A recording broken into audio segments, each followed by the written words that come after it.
Cette semaine, dans le pays, et donc à La Réunion, on va encore battre le pavé contre la loi Macron. Je devrais dire sous les pavés, les ordonnances travail.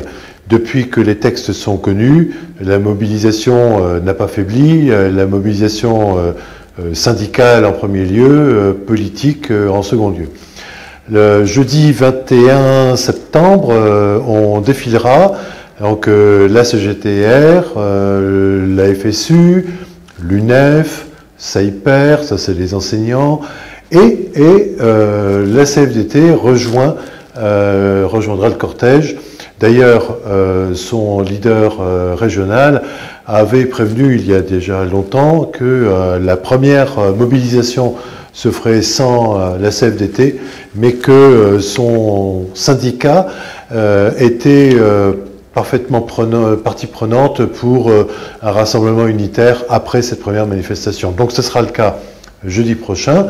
Et il faudra qu'effectivement l'essai de mardi dernier, le 12 septembre, que cet essai qui était concluant avec 3000 manifestants selon les organisateurs et pas beaucoup moins selon la police, fait rare, il faudra que cet essai concluant soit véritablement transformé lors de la prochaine manifestation, parce qu'avec un syndicat de plus, j'ajoute que ce n'est pas juste un syndicat de plus, c'est la CFDT, le premier syndicat, en tout cas il est identifié comme tel, à La Réunion, eh bien il faudra que la mobilisation soit encore plus forte. Si elle est plus faible que mardi de la semaine dernière, ça voudra dire que l'intersyndicale, il ne manquera plus que Force ouvrière, l'intersyndicale a moins mobilisé, donc ça pourra être analysé comme un échec. On regardera aussi avec intérêt et attentivement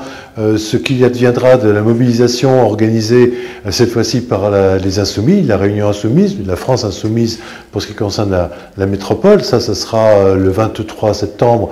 Pour ce qui nous concerne, ça se déroulera au port et on verra si la stratégie de Jean-Luc Mélenchon est payante.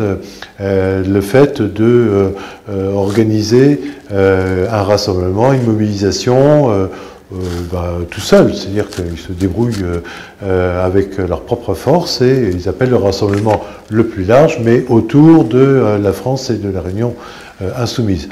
Donc voilà, deux moments cette semaine qui ont exactement la même finalité, essayer de convaincre le gouvernement de reculer sur les ordonnances travail. J'ajoute que les ordonnances travail, les textes ont été publiés. Une fois que ces ordonnances sont signées par le président de la République, les ordonnances, les mesures qu'elles contiennent sont applicables immédiatement et que ensuite l'ensemble doit être validé par le Parlement. Mais en toute hypothèse, on peut se tromper, en toute hypothèse, ce ne sera qu'une formalité.